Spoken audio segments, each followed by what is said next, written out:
Well, good morning, good afternoon, good evening, wherever you may be across this beautiful blue green globe of ours. Welcome to Seahawk Boys TV Live.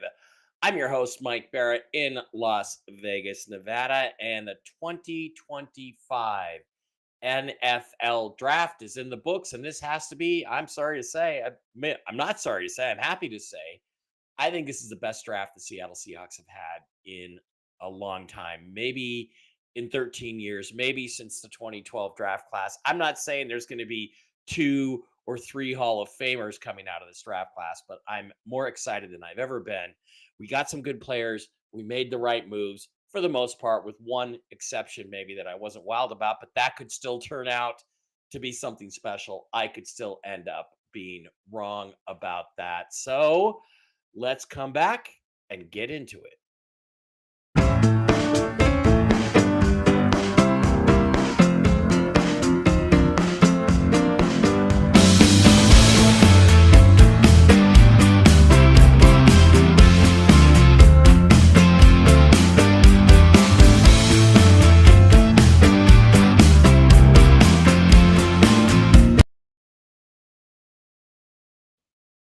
Okay, everybody, welcome back. It is great to be back with you. I'm glad to have you here. I got a few people in here already, probably mostly from the other side of the house. The people that like to talk about other things. Ruben Darren Mustustami says, "Good morning, Mike." Just to keep you updated on that other thing that I like to talk about. It is very exciting. Things are very close. And I firmly believe and agree with others that it should happen this weekend. It should happen, Ruben Darren, on your Monday or Tuesday morning. Things are happening. So we're going to talk about not only what the Seahawks did, but what everybody did around the league. Look at the draft as an overall thing, and just kind of give our opinions. I mean, I knew, you know how I knew it was a good draft? I knew it was a good draft when I tuned in to Seahawks retard Nelson and that other guy, Brendan, who does the Hawks Nest or something. And they were so down yesterday after we took Jalen Milrow and Elijah Arroyo and Nick Imanwari. And I'm like, I know this is a good draft because those two guys are retards. And if they think we had a bad draft, that means we had a great first couple of days of the NFL draft. They were definitely like, oh, we don't want Gray Zabel, when everybody could see Gray Zabel was the perfect fit for the Seattle Seahawks and the best move that they could make. Hey, happy Saturday evening to you, Burr 720. It's nice to have you in here.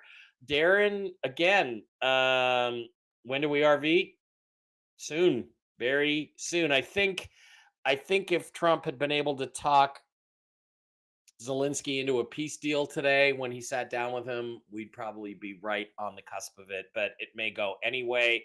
Shadur slipping to the fifth is ridiculous. I'm going to talk about that. Hi, Jane Meyer. Hi, Ruben Darren.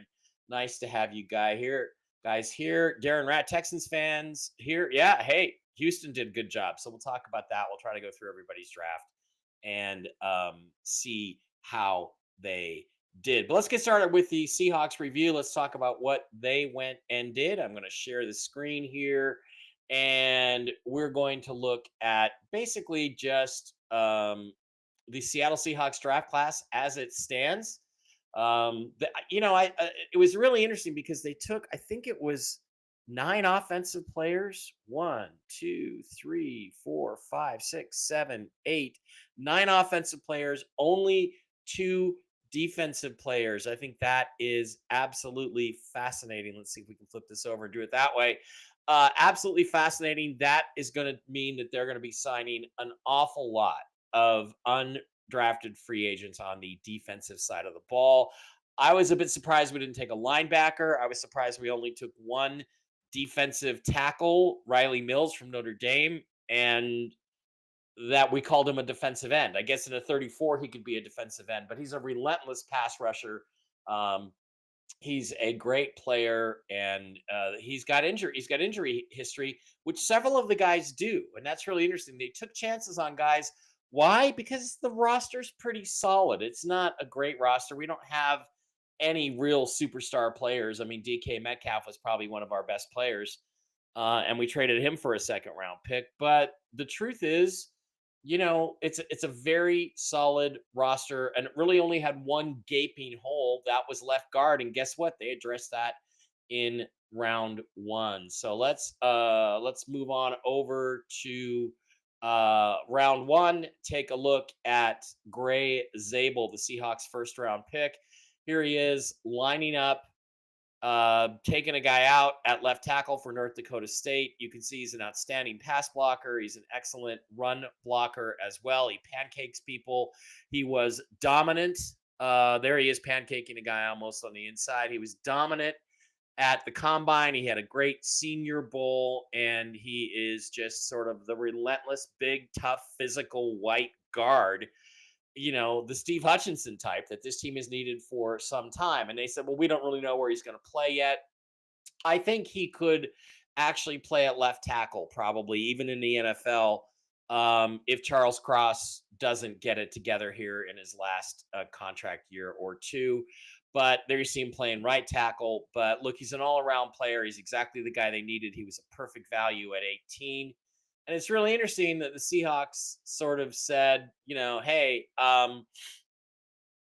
we felt like both Gray Zabel and their second round pick, Nick Imanwari, were both first round talents, and they both had them rated pretty close to 18 in the first round, and they ended up with both of them. So what happened in round two, of course, is that the Seahawks traded up to take, let's share this tab instead. They traded up after taking Zabel. They jumped up to the 35th pick. They made a trade where they gave up the 82nd pick in the third round, which I would not have done, to take Nick Imanwari, the safety from South Carolina. Now, Imanwari is a little controversial to me because here's the thing. I don't rate safeties at the top of the draft. I don't rate corners really as first round picks. I don't think those are the guys you take in the first round. I think you take offensive and defensive linemen, wide receivers, quarterbacks, that kind of thing, because of the exclusivity on it. I think you can find very good corners and safeties in the fourth, fifth, and sixth round. And I was not wild about them taking a safety at all. I was even less wild about them trading one of their 5 day one and day two picks to move up to take this guy, Imanwari, who has some character issues. There are some character issues with him. There are some concerns over him. And as you get into his highlight reel, it's even, more interesting. Here is a highlight. Luke Grant said, I don't know who's been spreading the Nick Imanwari propaganda, but I feel lied to. He wasn't, sorry, hang on. I just watched him versus Bama and LSU, the two top levels of competition, and he was awful. And I mean awful. He was off balance the whole time. He missed tackles. He couldn't cover crossers and took bad angles to tackles. Let's pop that highlight up on the screen. Hope we don't get deleted by YouTube for doing that. And take a look at some Nick Imanwari highlights or lowlights from 2 big games against LSU and Alabama, top level competition. There he is right there. Gets lost in coverage, gets beaten deep for basically a deep touchdown. There he is again, number 7.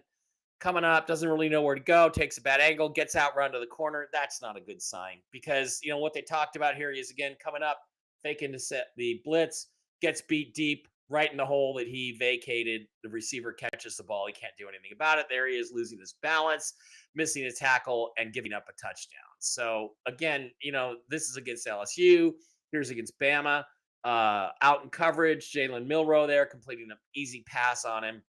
Didn't get over there very quick. So these are not very good highlights. These are kind of a problem. So I'm just going to let those run for a little bit.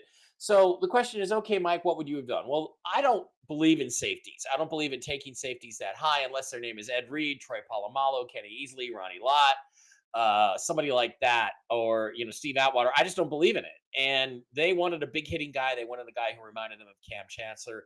And he tested off the scale. His testing was fantastic. Testing does not make you a good football player.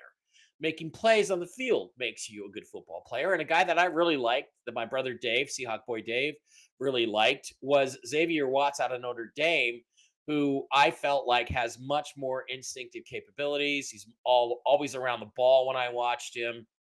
And what I would have done is I would not have given up the 82nd pick. I would have spent that on Nebraska defensive tackle Ty Robinson, because I think we need another defensive tackle. Because Byron Murphy was such a disappointment last year. We need to get it younger at defensive tackle too, because right now we've just got Jaron Reed and Big Cat, and it's like we need another better younger defensive tackle than Byron Murphy, who, as I said, was a major disappointment. So I would have stuck at 50. I would have kept my 82nd pick. I would have spent it on Ty Robinson. And I would have, at 50, if safety was really a need, I would have taken Xavier Watts. Let's pop over and look at Xavier Watts by contrast. And look, this is cherry picking. Cherry picking bad plays by Nick Emanwori, but the truth is, it came in two of the biggest games he played at South Carolina against the biggest competition, Bama and LSU. Here's Nick Emanwori, or not Nick Emanwori, but Xavier Watts. Instinctively, he reads the plays, he gets over, he makes the tackle. He's number 0 here. He's smart. He's really good in the run defense. And as you can see, his instincts of knowing where things are going, his reads are terrific. His athleticism is plenty good enough. And there he is coming up, hitting a screen, and that is something the Seahawks need, because they get tortured on screens. Again, another run defense here from Xavier Watts, and here he is coming in for a tackle for loss. A series of great plays by this guy. So I would have stuck at 50 and taken Xavier Watts and been happy with it. Now, if they really wanted him on Worry and he fell to 50, no problem. Go ahead and take him if that's the guy you like. Patriots hero, go Lions. Patriot hero, not Patriots hero. Good draft, but needed the nose tackle. I don't disagree with you. Nose tackle is not Murphy's position. Murphy doesn't have a position. Murphy's a 34 defensive end, which we're going to get into when we talk about Riley Mills a little bit later. Hi, Robin. I will give you guys a quick RV update at the end of this too. So I would have just stuck at 50, not spent my draft capital, taken Ty Robinson from Nebraska with the 82nd pick, which he would have been there, and just gone from there. But the Seahawks didn't do that. And there's a chance Emanwori would have lasted until pick number 50. Let's go back and review really quick round 2. Let's go share that tab. Cleveland Browns took Carson Schwessinger up high. We jumped up to take Emanwori, but let's look and see how many defensive backs went between us, the first part of the round with the Browns, and in the 50th pick. And the answer is so far, none. So, look, unless somebody wanted Emanwori in the second round and pivoted to a different position, there's a chance he would have been there at 50. And instead, we traded up to go get him. I don't think it was worth it. I don't think you give up draft capital in a draft that was only about 3 or 4 rounds deep. But interesting choice. Don't agree with it, but it may yet work out. It may be that Emanwori is a good player. I think, but I'm not going to die on the hill, but I'm going to come out and say I think that Xavier Watts is going to have a better NFL career than Nick Emanwori at the safety position. I think he's a smarter player. And remember, Marquise Blair was a guy they took in the second round a few years ago. He's a really good physical tester and athlete. Dumb. Didn't have any instincts. Couldn't make it stick in the NFL. So, all right, moving on. The Seahawks did at number 50. They did take Elijah Arroyo, the tight end from Miami. And I really like this pick because, again, it felt like let's take a look at some of his highlights, because it felt like to me that that he was we needed another receiver to replace DK, not necessarily a wide receiver, but we needed a receiver, whether it was a receiving tight end or whether it was a wide receiver. And Arroyo here, people say, well, he's just a pass catcher, he can't block. The Hawks Nest guy said, oh, he only got open. He only got open when they schemed him open. I don't think that's necessarily true. So And the reality is that the guy can do more than one thing, but his primary skill set is in the passing game. So this is something that we needed. This is something that we definitely should have been looking for, and I just think he's a really really good solid player that is going to enable us. Here's a pass catching highlight. Is going to enable us. Oh, this is great. This is great. Watch him go DK Metcalf. There's a pick in the end zone.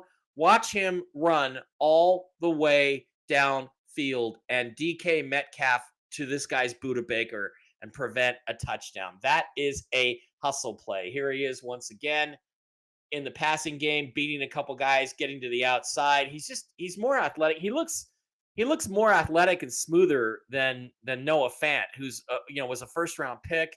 He made a good catch under stress there, under pressure. Watch this, the guy right there. He concentrates. He keeps his eye on the ball. I think this is a guy that you have to be enthusiastic about if you are a Seattle Seahawks fan. So I know Rob Staten really liked him, and I can see why because he. I don't even know what this other. I don't even know what Hawks Nest guy and Seahawks retard Nelson are talking about. He only he only gets open artificially. What does that even mean? It's retarded. Good player. Good player. Okay. Then we moved on to the third round where we no longer had a two third round picks. We only had the one third round pick. It was at 80. It was at 92, and we took Jalen freaking Milrow. We finally took the guy that we should have taken a long time ago, a young quarterback to build, to groom, to move up behind Geno Smith or Sam Darnold or whoever it is. And the thing I love about this pick the most is, first of all, I love Milrow. A couple of times I mocked him to the Seahawks in the first round. A couple of times I mocked him in the second round. He lasted all the way to the third round, which is ridiculous. And I think what happened to the quarterbacks, in this draft is that the bias against Shadur Sanders was so pronounced, and he may have contributed to that. I'm not going to argue he didn't, but the basically just the bias against Sanders pushed all the other quarterbacks down because Milrow, when you look at him, has a lot of Jalen Hurts qualities. And if you can take Jalen Hurts and Lamar Jackson and turn them into not only serviceable quarterbacks, but MVPs and Super Bowl winners, you're doing something. And Milrow actually has probably more physical talent than those two guys, or at least as much.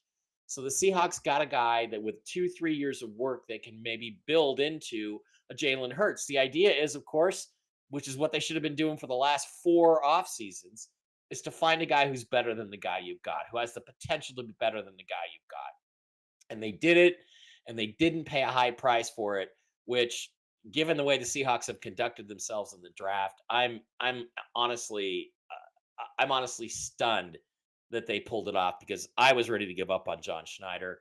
I may not be after this draft. I may be ready to go, not all in, but at least I'm going to be back to, well, maybe he's not as bad as we thought. Let's take a look at Brian Baldinger talking about Jalen Milrow. Great runner. One scout said he was the best running quarterback he had ever seen. And given Hurts and given, Lamar and given Josh Allen, that's saying something. And it's not like he has a bad arm. The guy has a rocket arm. He has deep accuracy. And it's the intermediate stuff and some of the judgment that can be worked on. But he's got apparently a great work ethic. The team loved his character. They picked him up. I'm not going to say that they were right to have waited 4 years to get their young quarterback, because they weren't. In 2023, the Seahawks should have traded up to the number 1 pick when the Bears put it up for auction and taken CJ Stroud, who was the guy I loved, my QB1. They would have their quarterback problem solved. But it may have worked out just the way the Russell Wilson thing. Russell Wilson dropped into the Seahawks' laps in the third round in 2012. Jalen Milrow may be that guy in 2025. Let's watch Brian Baldinger's take on Jalen Milrow and see what. Seattle just drafted Jalen Milrow.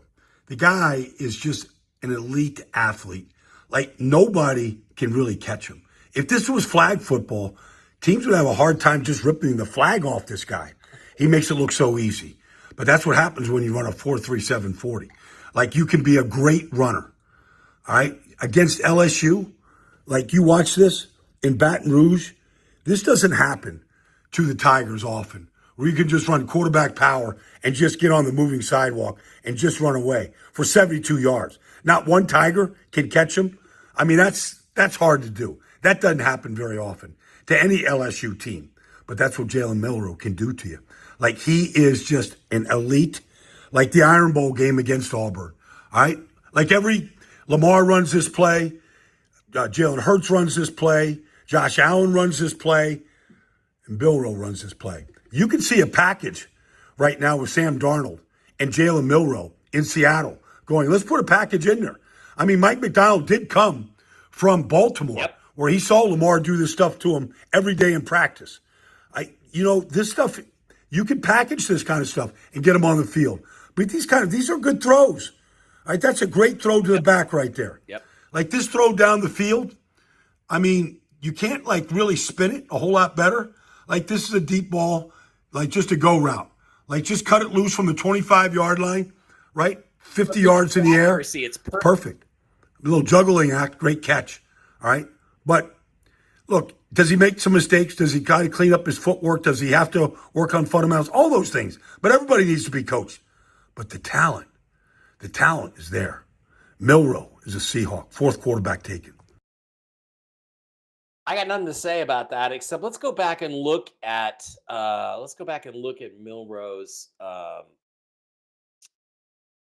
stats here. Where round are we in? Third. I can't believe we got him in the third round, because I just think people got so biased against the quarterbacks and not taking them that they passed. This guy to fall to us at 92, that's ridiculous. Okay, again, 6'2", 217 pounds. And did you hear what he said at the beginning? He runs a 4.37 40. That's faster than Lamar. That's faster than Josh Allen. That's faster than Jalen Hurts. That is freaking exciting. Okay, so that was the end of day 2. We had a pretty good day. Couldn't complain too much about it. And then we moved on into the fourth round today, and the Seahawks did not have actually, let's go back and share this again. The Seahawks did not have a fourth round pick until very, very late in the round. And let's move up to round 4. A lot of good players. There were a lot of guys I liked here. Deontay Walker, Ty Robinson, the guy I wanted with the 82nd pick. We still could have gotten Milroe if we hadn't traded up for. I just don't think Eman Wari is going to be a good enough player to warrant not taking Ty Robinson, who we passed up. Now, there's other guys that were good here. Cam Scatterbo, Jack Kaiser, linebacker for Notre Dame. I really liked him. But Ty Robinson was my guy. But what the Seahawks did is they they moved up to where did we go here? Wait a minute. Where is our pick in the fourth round? Oh, did we trade out of the fourth round? Did I get that wrong? Texans, Buccaneers, Panthers. Oh, yeah, we traded out of the fourth round. I'm sorry, I got the fourth and the fifth round confused in terms of all the trading action. So we ended up with 3 fifth-round picks. One of them we traded up to get with Minnesota to get Riley Mills, who is a defensive tackle from Notre Dame. Let's take a look at some of his highlights. This guy is a game wrecker. He reminds me of the guy we should have taken last year in the first round, Braden Fisk from Florida State. Let's watch him. I think he's this inside white guy here. Look at how quick he is off the ball. But just let's watch a few highlights of Riley. As on the field on 2nd and 10. Howell swarmed and sacked, and the Irish pass rush imposing itself. Quarter, 2nd and 14. Jordan Travis. There he is. Stumbling. Bringing down the guy from Back-to-back plays with no yards, and now a sack as Woolfolk is thrown down. 99's in on everything. Woolfolk with time for a moment, and then he gets planted. Obviously, the helps of their quarterback, Brennan Armstrong, who's Riley unable Mills to go again, today as Woolfolk goes down. Seeing the field is an absolute strength of his. Look at that. That's good speed for a big man coming off the outside. I think it's an awful call. Wow. Stepping up is May. Pushes his guy May back. will go down. There is a sack. The second of the day for Riley Mills. 6. He's on the left hash. Notre Dame rushes 5. Friel in trouble. Swallowed up and sacked on the 26-yard line. There he is again, getting Spencer Rattler, who I would have drafted last year. Let's see. O-line is taken down. Williams has Mills in his face, and he's just spun down. Here he is against Jalen Milrow. Needing to get rid of the ball. Or no, that's not Riley Milrow. Mills. 6 minutes, first down and 10 from the Irish 27. Look at that Beats time. his man, Now gets he's gotta inside, go. takes it Time on the runs out. quarterback. This is the guy who gets Chuck after the is dropped to the quarterback. backfield by Now- Riley Mills. Turn One it of the things around. the Seahawks have lacked for years is Daniels an under inside pressure. Down Looks like again he goes. And 8 from the Into that. 15. Now they're calling him a defensive end. I don't think he's a Really 43 impose their defensive will. end. I think he's a 43 pass There's rusher. the pocket collapsing Four. again. Another sack. He would be a defensive He's gonna be in end. there I mean, for you just Claus, look at the the highlight 6 reel. year It's terrific. Man Now, up front. why is Mills with this pressure. fourth Mills round with a pick? sack. Why didn't this guy go in the first round? Why isn't Pressure he comes. Coleman down again. It's I'm gonna mute Mills. this. Why isn't he Pass for why didn't he go higher? Well, because he got injured in the college football playoffs. He tore his ACL, but he actually does expect to be ready for training camp. And this is another guy who fell lower because of injury. So again, I just think it's a great value for the Seahawks, and just a guy that has such a great upside. Just that's an exciting pick to me. It's a very exciting pick. It's a guy, yeah, he tore his knee up, but as long as that doesn't continue to be a problem, he'll probably play this year. He's going to get some sacks. He's going to give them a lot of versatility on the defensive line. And, maybe we can hang on. Pete Carroll is in here. Well, worst draft I've seen in years by the Allen family.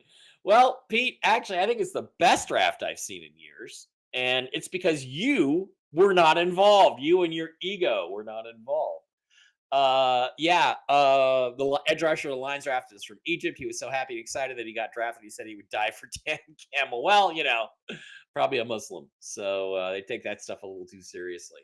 I just think Riley Mills is probably the most exciting pick that we could have had. Now, the next guy also was an injury guy. His a guy that we got in the fifth round because of injury. Let's go back to the fifth round, because after we took Riley Mills, who I think was a terrific. These are risk picks, but they're not a risk because it's a fifth round.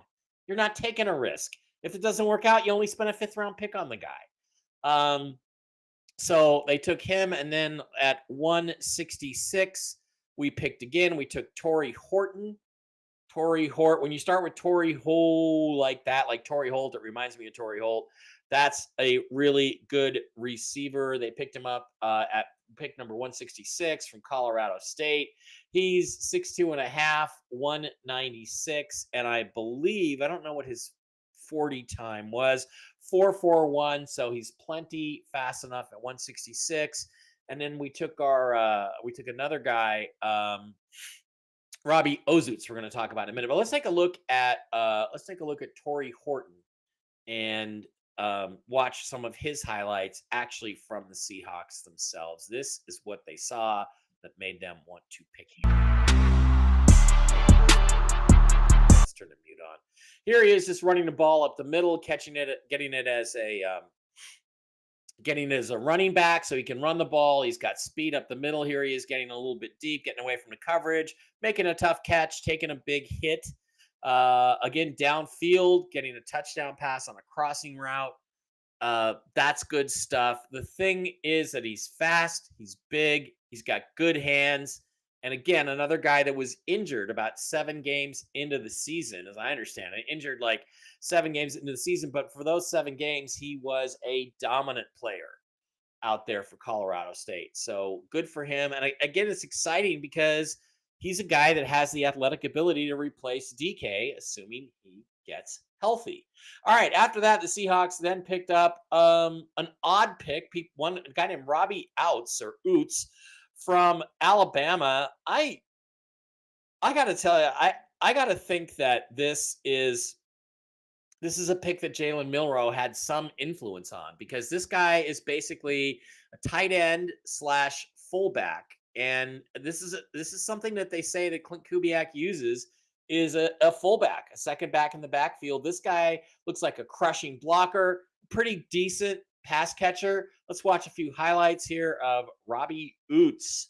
This guy right here, there he is, moving to the outside, crushes the block, knocks the Tennessee player back, opens up the lane for his running back. I guess that's the only play that we're going to see from Robbie Oots. And that's going to be that. Here he is at the combine. He's got a mustache. He's got a stash. Fullback, Robbie Oots. Okay, so he's going to be a fullback. And the thing is, they thought enough of his skill set to draft him in the 5th round. So that's important stuff. And I mean, again, took him 175 overall. That's a pretty good indication that he's gonna start, he's gonna play, and he's also gonna probably play a lot of special teams. Okay, then we moved into the 6th round, and the Seahawks took another interesting player, Bryce Cabeldu. Bryce Cabeldu. They call him an offensive guard from Kansas. This is a big offensive lineman. He's a left-handed, left-sided player, 6'4", 306 pounds.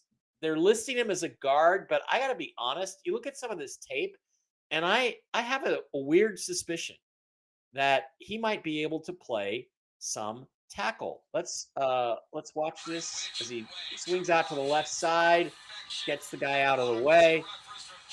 We'll watch this one more time. Gets out in front of the play, moves from the right side to the left side, and takes the guy out. Go back. There's another highlight reel. Here's some other plays that I saw that were quite interesting. Here he is on the left side, taking a guy out. Again, lining up at left tackle, controlling his man. Lining up at right tackle, pushing his guy off the line of scrimmage, making room for his running back. Again, at left tackle, driving a guy inside. Okay, these are high. And finishes the block, knocks the guy down, takes the guy down, crushes that guy. Here he is at right tackle or right guard, spinning out, getting downfield, making a block. You got to love this. You got to love what you see here, because this is a guy who probably is going to be inside early, because that's an easier position to learn. But he might, don't be surprised if they don't play him a little bit or practice him at left tackle, because they still have a decision to make on Charles Cross. If I was the Seahawks, I would pick up Charles Cross's 5th-year option. They have to make that decision in the next couple of weeks. I would pick up his option. I would keep him for another 2 years. But this guy, Bryce Cabeldu, might be the heir apparent at left tackle. I mean, you just look at him, and again, you got to trust Steve Hutchinson to know what he's doing. You look at how much more athletic he is than Stone Forsythe, for instance, who's been our backup swing tackle. Or, again, he's a George Fant athletic kind of guy. So he very well could be a little bit of a steal at left tackle. All right. Then we moved on to the 6th round or 7th round. And let's go back from Bryce Cabeldu. I don't think we had another pick in the 6th. Or did we pick at the end? Nope. Let's go to round 7, where we had, I believe, 2 or 3 more picks. We started out, with pick 7, 7th round pick 223, Damian Martinez, a running back out of Alabama. This guy's exciting. Let's take a look here and watch some highlights of Damian Martinez. He's gonna maybe remind you of somebody. Here we go. Damian Martinez, running back, number 6 there, University of Miami. Takes a handoff, cuts it back inside, takes a hole, accelerates through it. Just good, solid run. Throws some guys off of him, knocks him down, has a little bit of a Marshawn Lynch body type. I'm not saying he has Marshawn's foot quickness or power, but he's in a similar mold in terms of style, his running style. And look, he won't go down. He does the Marshawn thing. He just keeps driving and driving and driving. And, again, this is an insurance policy. If he comes in and develops the way they want him to, they can let Ken Walker go at the end of next season instead of paying him. If he makes these kinds of plays, there he is blocking. If he makes these kinds of plays at the pro level, you're going to be happy with him. All right, Damian Martinez. There he is cutting through, cutting back. He's got speed. He's got quickness. He's got the kind of things that you need at the running back position in a deep running back class. This deep, it would have been crazy not to take one, and we took one. And it looks like we got a really good one. He's also got a little bit of an attitude. Fuck you attitude. You gotta love the refusal to go down. I like how he waits for his blockers to get their jobs done and create the hole for him. I like it. Those are terrible Miami uniforms, by the way. So, on paper, I like this pick. I like this one a lot. Let's go. We got one or two more highlights. Cutting back, waiting for the blocks to develop. Then he accelerates, gets upfield, won't go down. Good for him. Good for him. All right. The last pick in the 7th round was Mason Rickman, who is another offensive lineman. He's from Iowa. Let's kind of watch and see what he's all about. This is the only real highlight. I guess I could look for YouTube highlights, but I'm, again, don't want to get banned. Actually, we had 2 more picks. Here he is coming through, plasters the guy, absolutely flattens him. He's number 78 here. That's all I've got on him. Looks pretty good there. Took out the linebacker and made room for his running back to score a touchdown. So again, this is a guy I think plays inside as a guard, probably not a tackle. But notice we took 2 offensive linemen that were sort of left-sided guys. And I think that means that's what they want to really shore up. All right, our last pick was another wide receiver, Ricky White, a wide receiver from, Utah State. Excellent. Looks like he's going to be an excellent pick. Let's watch some highlights of Ricky White. National champion. And who do you have in Ohio State, Oregon? I've got the home team. The Ducks. The Ducks. 3rd and 11 here. Coming out of the 2-minute timeout. Williams to the air to White. Pulls it in. Dives. Touchdown UNLV. This one goes for 32. The 3rd passing touchdown of the night from Haj Malik Williams. The 2nd one to Ricky White, the 3rd. National champion. And who do you have in Ohio State, Oregon? All right, so we'll go back on that. I think there's another Ricky White highlight here. Punt flop. Williams pulls it, fires it. White with the catch. He's dangerous after the catch, and he rambles across. Williams pulls it, fires it. White with the catch. He's dangerous after the catch, and he rambles across. Okay, so here's the thing about all of this stuff is everybody looks good when you draft them. Their highlight reels look good. You see the best of them. So again, the only pick I had any problem with, the only one I had any problem with is trading up for Nick Emanwari. If you need one of the safety, if you needed a safety, I would have just stayed at 50, kept my 82 pick, used it on Ty Robinson or Jalen Milroe, either way. And taking Xavier Watts at 50 if you wanted a safety. Because I think even though he went in the 3rd round, and again, you can't get into this, Rob Sitton's role, the league decided, that Xavier Watts was not as good as Nick Emanwari based on a lot of testing and stuff like that.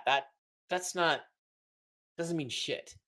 Okay? Doesn't mean he's going to be a good football player. It just means that there were some biases against him in So, all right. Speaking of biases, let's go back and review the 2025 draft. And there were some things that happened that I just can't figure out. And there weren't really too many horrible shockers in round one. The Browns traded down. They took Mason Graham. He was rated there. I don't think he's that good a player. I like Tyler Booker going to the Cowboys. I loved Gray Zabel to the Seahawks. It was a good pick. One of the weird picks was maybe Tyleik Williams from Ohio State going to the Detroit Lions because people didn't have him rated that high. Guys, he's an Ohio State player, okay? He's an Ohio State player. Ohio State players are going to do really, really well in this league. Let's see if we can do that. Will that work? Do it? Will that do it? Will that do it? That's a little better. So and again, I'm going to say it again on Cam Ward. I think Cam Ward is Tyrod Taylor. I don't see him as a generational franchise quarterback. The Titans apparently do. It was interesting. They did not trade Will Levis during the draft. So I think they probably want to get something for him next year. Browns come back in the second round. Carson Schwessinger was the best linebacker in the draft. That's a good pick. Quinshon Judkins, good running back. But, again, there were some weird picks. Tyler Shock to the New Orleans Saints with the 8th pick, the 40th overall pick in the second round is bizarre because I wouldn't even want you draft a guy like that. I think you're just drafting a camp arm. That's all you're drafting. I found that to be a really, really weird pick. And again, Shedeur Sanders should have gone somewhere in here in the second or third round. The Lions got a great pick in the second round with Tate Ratledge. I think he's a really good football player. And a guy I had my eyes on for the Seahawks. So round 3, it got even a little weirder because once again, with the quarterback situation, we had some guys going that I just don't understand why they went, where they went, and why they went over. We got this Jalen Milroe with the Seahawks. Why they went over Shedeur Sanders, and the only answer I can come up with is that Shedeur Sanders is like the single mom in the dating market. I don't care how hot she is. She's got a lot of baggage. And do you really want to deal with the baggage on a long-term basis? And what a lot of teams said is, no, we don't. Shedeur Sanders is the hot 34-year-old single mom who's ready to settle down, but doesn't have a lot of options. And because of all the baggage that he brought with him from his dad, really screwed his opportunity. And I guess he did it himself in some really terrible interviews, but he still should have gone a long time before he actually went. So we get into the third round, we start looking at the quarterbacks, and it gets the fourth round, it got a little bit weird when the New Orleans Saints took, who did they take? Where's my quarterbacks? Did we not have one in the fourth? I'm getting my rounds mixed up here. I don't have it memorized yet. In the fifth round, Shedeur Sanders finally goes to the Browns after the Browns had taken Tyler Shock, I think, earlier in the draft. Why am I not seeing this, Mike? Why are you not seeing where they took? Anyway, the Browns ended up with Dillon Gabriel, the Oregon quarterback. That's a weird pick. I would not say that those guys were better than Shedeur Sanders. I don't care what baggage he brings with him; he's still better. That's like picking, the fat 28-year-old girl over the 35-year-old single mom who's a 9 or a 10. It just doesn't make a lot of sense. But that's the way it went. And then we didn't have any other quarterbacks taken until the 6th round. After that, where we had Kyle McCord go to the Philadelphia Eagles. Who the fuck is Kyle McCord? That's my only question. You're telling me this guy is better than Quinn Ewers of Texas? That's nuts. You're telling me he's better than Will Howard of Ohio State? That's nuts. I believe Will Howard will be the starter for the Pittsburgh Steelers. I think he was drastically underrated. I think the prejudice against Shadur Sanders pushed these other guys down and made teams drop their priority for the quarterback position. I loved Will Howard. I love his moxie, his savvy, his ability to play well in big games. He's got a good deep ball. He's physically very athletic. Uh, I don't understand why this guy doesn't go until the 6th round. That just strikes me as crazy. Riley Leonard then goes to the Colts. They needed a backup to push Anthony Richardson a little bit. And then we get way, way down into the actual 7th round before we see Quinn Ewers go. And where did he go again? He went, to the Miami Dolphins. That's a steal for the Dolphins. Why? Because he can play. He's had injury concerns. I understand that. But the 7th round for Quinn Ewers, he's a 2nd, 3rd, at worst, 4th round pick. And he doesn't go until the 7th round.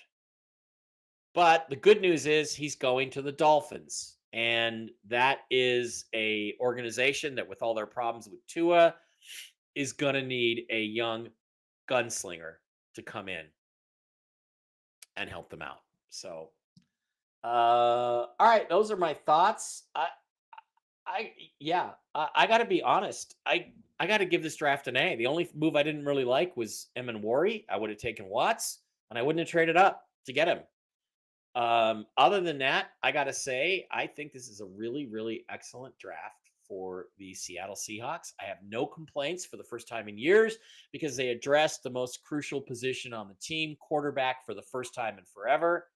And they now have a chance to develop a young star stud quarterback of the future. And they got a pretty good one in Sam Darnold. They got rid of Geno. They didn't overpay DK. I can't really say that the Seahawks made a wrong. They didn't put a single foot wrong in this offseason. It's an outstanding offseason. I got to give it an A. And congratulations to John Schneider for maybe doing a little self-reflection and figuring out where he's gone wrong in the last few seasons and correcting that. And, you could tell they weren't very enthusiastic about Bryce Zabel. They didn't want to have to take an offensive guard at that pick, but they had to. They had a gun to their head, and they did it. And you're going to be really glad you did in a few years. Because unless he gets hurt, he's going to be an outstanding player. All right, guys, that is going to wrap it up. I had a great time talking about it. Thanks to everybody who was in here. At the end, I'm just going to tell you again, the other thing that I talk about that I'm going to be talking about on Monday is scheduled to go Monday. So let's be ready for it. Let's expect it. Let's hope. Let's pray it in. And let's hope that we're all flying all over the country watching our favorite teams play next year. That would be awesome. So hang in there on that one. And wow, I had a great I'm just really happy with everybody the Seahawks took. Really happy. Except one. Thanks. Go Hawks.